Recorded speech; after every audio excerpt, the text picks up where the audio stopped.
It was late 2008, and Elon Musk was facing complete and utter failure. His third SpaceX rocket had just spectacularly exploded. His other company, Tesla, was hemorrhaging cash and just days away from bankruptcy. He had started with $180 million from selling PayPal, and now he had spent every last cent. He was broke. He had to make an impossible choice, split his remaining money between both companies, and almost certainly watch them both die or put it all into one and pray for a miracle. He chose to bet on both. This is the incredible story of how a kid who was mercilessly bullied in South Africa grew up to become the most polarizing, ambitious, and wealthiest person on the planet. But Elon Musk didn't start with rockets and electric cars. He started with code. Back in the 90s, during the dot-com boom, he co-founded a company called Zip2, an online city guide. He sold it for over $300 million. Next up was XCOM, a revolutionary online bank that aimed to change finance forever. After a merger, it became the company we now know as PayPal. When eBay bought PayPal for a staggering $1.5 billion, Musk walked away with $180 million. Most people would have taken that money, bought a private island, and retired for life. But Elon Musk isn't most people. Instead of looking at yachts, he started calculating the cost of rocket parts. He made a startling discovery. The raw materials needed to build a rocket were only about 3% of the typical sales price. The rest was markup from established aerospace contractors. He realized he didn't need to invent a cheaper rocket.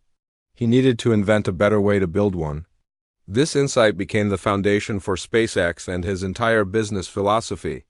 He wasn't just trying to compete.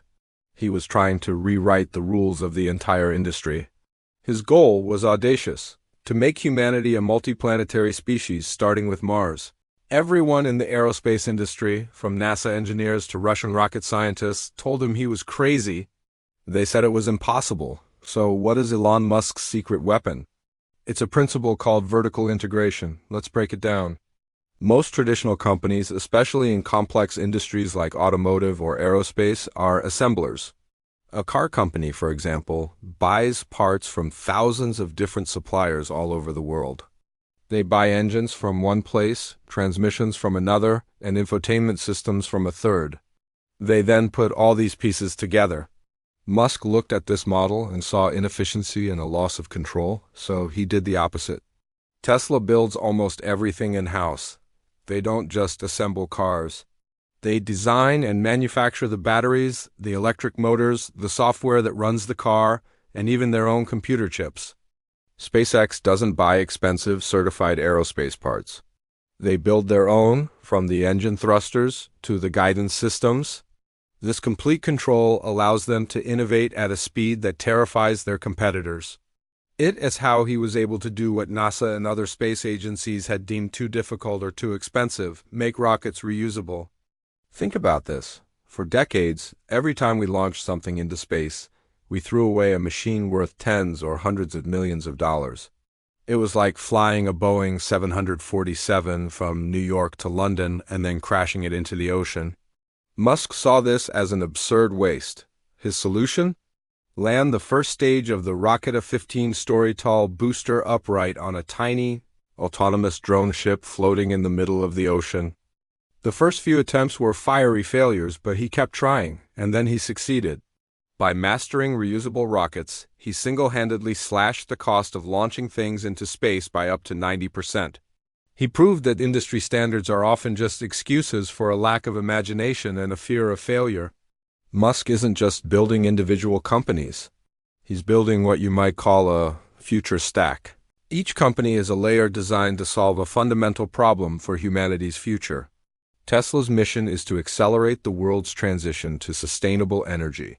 SpaceX is designed to make life multiplanetary, providing a backup for humanity in case of a catastrophe on Earth. Then there's Neuralink, which aims to create a brain-computer interface to merge human consciousness with artificial intelligence. And the Boring Company wants to solve soul-crushing urban traffic by building a network of underground tunnels. It's an interconnected vision for the future, with each company supporting the others. To achieve these monumental goals, Musk demands an extraordinary level of commitment. He famously works 100-hour weeks and expects a similar hardcore dedication from his teams. He's known for setting nearly impossible deadlines and pushing his engineers to their absolute limits.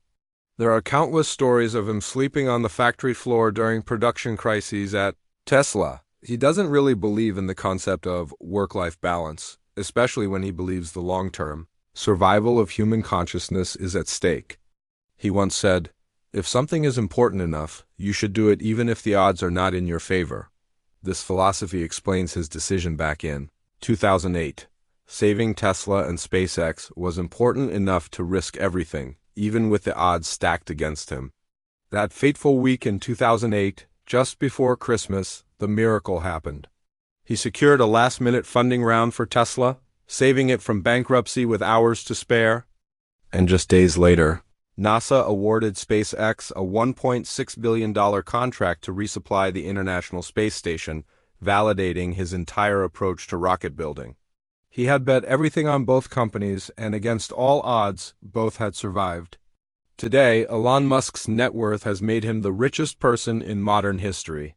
To his fans, he is a real-life Tony Stark, a visionary innovator pushing humanity forward. To his critics, he's a volatile and controversial figure who pushes his employees too hard and wields too much power.